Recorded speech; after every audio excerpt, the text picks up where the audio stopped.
Shoot him! Get back! Get back!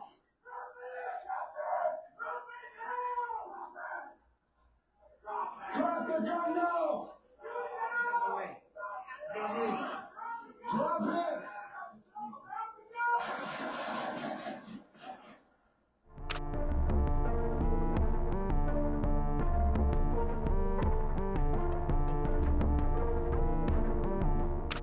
Welcome. I'm Sergeant John Strom, S-T-R-O-M, from Grand Blanc Township. I'm the public information officer for this particular event. At the conclusion, the credentialed media will get contents of the body-worn camera footage. You'll be leaving with a copy today, okay? See me, myself, over here by the door before you guys take off, okay? We're going to have two speakers today. First is going to be the Grand Blanc Township Supervisor, Scott Bennett, S-C-O-T-T, Bennett, B-E-N-N-E-T-T. He will be providing a community update. After that, there'll be Chief William Rennie, William Common Rennie, R-E-N-Y-E. For his updates on the McCandless Road incident. He'll be accompanied by the Michigan Department of Natural Resources Law Enforcement Division Chief Jason Haynes, Jason Common, Haynes, H-A-I-N-E-S. There'll be no questions afterwards. And I'd like to turn it over now to Grand Blanc Township Supervisor Scott Bennett. Thank you. Scott Bennett, Grand Blanc Township Supervisor. Thank you to everyone in our community that's come together in this time of our tragedy. As I've said over and over, that we're not going to allow this incident to define our community, but our response to it is what we're going to be defined by. I want to speak with you about two important events, or two important opportunities to support our community. First, we have so many people that have been affected by this tragedy. Families that were attending church services, our first responders, and others in our community. If you can financially help support the victims of this shooting that occurred on September 28th, the Victim Compassion Fund is something that guarantees that 100% of the donated funds are going to go to the victims of the tragedy. If you want more information, you can go to Elga Credit Union's website at elgacu.com or go to Grand Blanc Township's official website or social media pages. There are no fees paid to any organization involved with this fund, which includes representatives of Grand Blanc Township, our police department, and the Church of Jesus Christ of Latter-day Saints in Grand Blanc that will be distributing those funds. Unfortunately, we have become aware of fraudulent activity or scams that are working, and we're working to stop them. But rest assured, our Victims Compensation Fund is a secure method for people to give. In addition to the Victim Compensation Fund, several foundations, including the C.S. Mott Foundation, Community Foundation of Greater Flint, and the Alga Foundation, are working together to make sure that every victim of this tragedy, including our first responders, get the help they need. If you know someone that needs help, please contact my office at 810-424-2692 or a member of church leadership. If you know someone who needs help, please send them our way. Thank you for making sure that we focus on helping the actual victims of the situation. Second, we want to invite everyone to an important community gathering next Tuesday evening, October 7th at 7 p.m. The Grand Blanc Better Together Community Reflection event will provide an opportunity to respectfully gather in support of all people affected by this tragedy. This non-denominational, non-political gathering will allow us to support the victims and their families and friends, first responders, medical personnel, and our entire community. It'll be an evening of healing, remembrance, and support. The event is being organized by our township, the City of Grand Blanc, the Grand Blanc Community Schools, and the Grand Blanc Chamber of Commerce. It'll feature a number of speakers, so please make plans to join us on Tuesday at 7 p.m. Grand Blanc High School Don Batchelor Field. The gates are being opened at 6 p.m. with our program underway at 7. We have shuttles for transportation. Please check out our website for further information. thanks again for everything that our community has done to support us, and we're coming together and proving in the process that indeed we are Grand Blanc strong. Thank you. And now I'd like to have Chief Rennie join us here.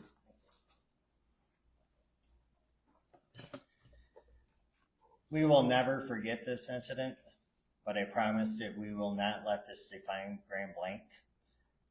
We will strive and we will be better together. I'd like to thank the media that's present today. You've gave us space, you've allowed us to grieve, and I appreciate that. Our condolences go out to everyone in this nation who has been affected by this particular incident. And we appreciate the outpouring support and the compassion that we have seen our community come here together.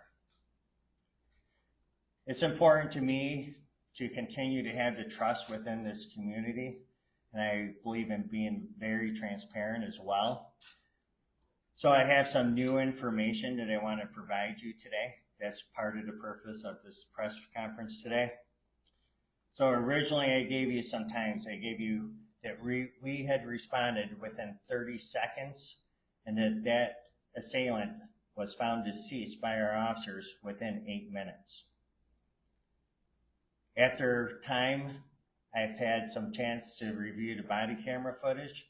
I've also had to review the call logs. And what we found is from the time that the call for service went out to our officers, this incident ended much shorter than 8 minutes, 3 minutes and 43 seconds. I'm going to give you a new timeline now. 10:25 and 32 seconds. Genesee County 911 receives their first 911 call, stating that the caller had been shot in the stomach. 10:25:48, so that's within 16 seconds. Dispatch puts out to our officers and they begin their response.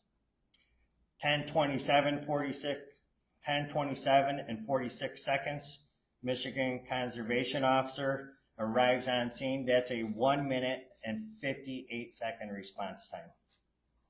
10:28 and 54 seconds. Our Grand Blanc Township officer arrives on scene and exits the vehicle. That's a 3 minute, 6 second response time. Now, I'm about to get to the video. I will not release the officers' names at this time. It's a current investigation is being conducted by the Michigan State Police. That's standard protocol within the state of Michigan that all officer involved shooting go to the state police. What they do, they review the reports, they review witness statements, they get all the digital evidence, they compile that, and then they submit that to the prosecutor's office. We are not responsible for charging officers. That is completely up to the prosecutor's office. As the officers stand right now, both of them are on paid administrative leave, meaning that they are not actively going out and responding to calls for service. Now, what you're about to see is an unedited version of the events that took place that day. It's a brief 47-second video. It has been shortened down. The reason why it's been shortened down is for the sake of this press conference. What you would see prior to the officer's response is him just responding inside his vehicle. Afterwards, for this video ending, he gets up and close and personal with the deceased, and this is not the time nor the place to review that video at that point. We have to remember people are first, and the assailant also has families that are suffering and victims as well. So what you're about to see here is two officers running to the sounds of gunfire to save lives. Very courageous actions.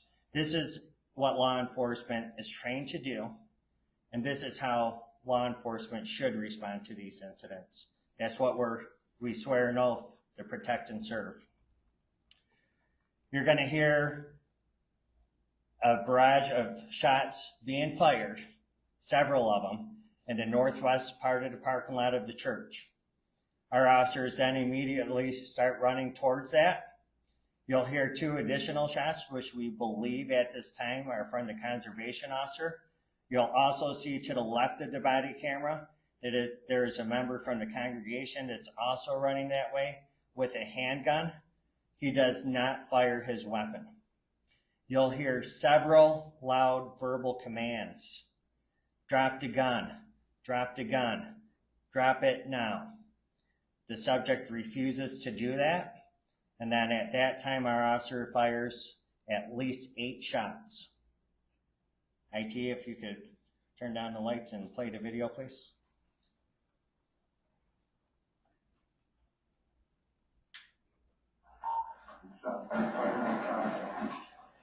South end of the building, south end of the building.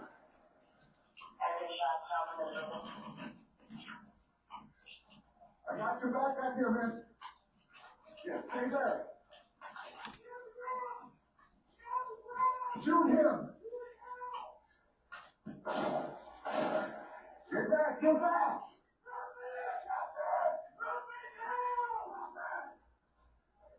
Drop the gun now.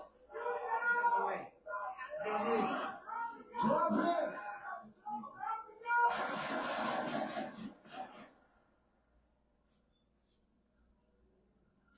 You good? Not CO, you good? You guys can't play that one more time. If you could redo it. Replay it one more time, IT, please. No. Sorry, you're going to have to bear with me next. I just closed it. Hold on.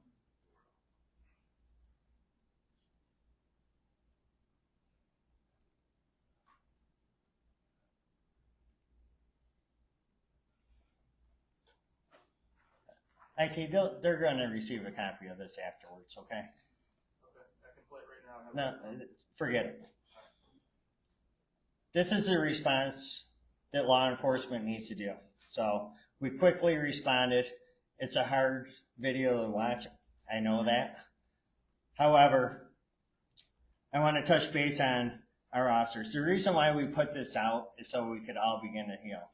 I know that we've received a lot of video requests through the media to get this video out. We saw no need about 3-4 weeks or whenever this officer is cleared to reopen the wounds. So we wanted to be transparent, get this out, so now we could all begin to heal. What we've done for our officers, we brought in Oakland County's peer support team. We've also brought in counselors. Again, I want to remind the public that the care center is open for you until 8 p.m. tonight over at the Genesis Conference Center.